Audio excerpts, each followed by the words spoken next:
मी मी कोण आहे? ओळखता तुम्ही मला? ओळखता का?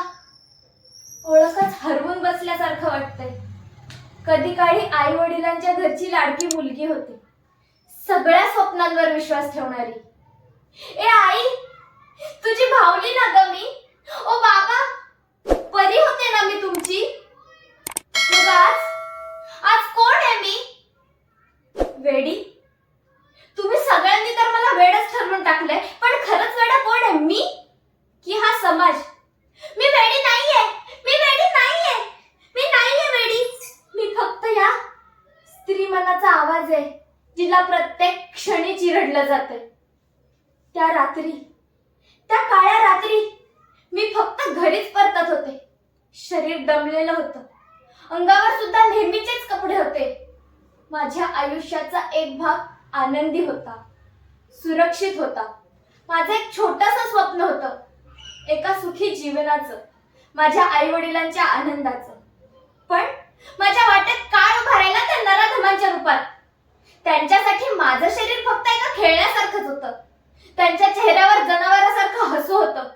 सोडा मला, वाचवा, सोडा, वाचवा. मी खूप किंचाळले, पण त्या भिंतीच बहिऱ्या झाल्या होत्या. कुणीच माझा आवाज ऐकला नाही, कुणीच माझ्या मदतीसाठी धावला नाही. तो भयंकर अंधार, त्या किंचाळ्या, त्यांचं ते जनावरासारखं हसू, त्या प्रचंड वेदना. काही काळासाठी वाटलं आता मेलेच बरं मी, पण नाही मेले. पण ह्या सगळ्यात माझं मोठं दुःख काय माहितीये? त्या नराधमांनी माझी आबरू लुटली, माझा देह लुटला, पण या समाजाने माझी ओळख लुटली. तुमच्या प्रत्येकाच्या नजरा माझा न्याय ठरवत होत्या. कुठे गेली होतीस? का गेली होतीस? उशीर का झाला? एकटी का गेली होतीस? कपडे कसे होते? सगळा दोष मलाच दिला. पण का? तर तू एक मुलगी आहेस आणि तुला जबाबदारीने वागायला हवं होतं. चूक झाली का माझी, की मी एक मुलगी म्हणून जन्माला आले? तुमच्या ह्या प्रत्येक प्रश्नांनी ना माझ्या प्रत्येक जखमांवर मीठ चोळलं जात होतं. आई, बाबा, तुम्ही मला नेहमी सांगितलं होतं ना की मुलगी म्हणजे एक प्रकाश असतो. जिजाऊंच्या, शिवरायांच्या गोष्टी सांगून मला प्रेरणा दिली होती. मग आजच्या काळात ती प्रेरणा पुरेशी का ठरत नाहीये?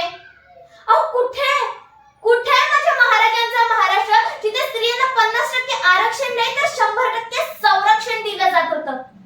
स्त्रियांबरोबर गैरवर्तन करणाऱ्यांचे हात पाय कलम केले जात होते. अहो, इतिहास आपल्याला काय शिकवतो की स्त्रीच्या सन्मानासाठी महाभारत घडलं होतं. पण आज तुम्ही सगळ्यांनी मलाच दोष दिला, माझ्या कपड्यांना दोष दिला.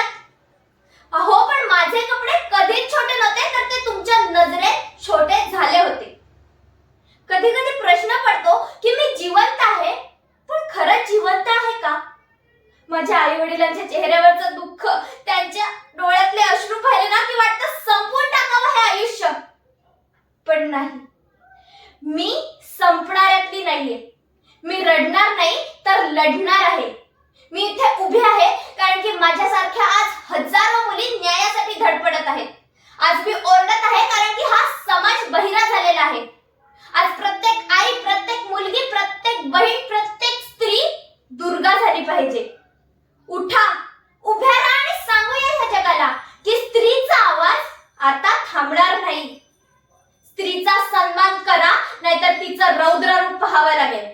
कारण शांत स्त्री म्हणजे प्रेम आणि जागृत स्त्री म्हणजे क्रांती.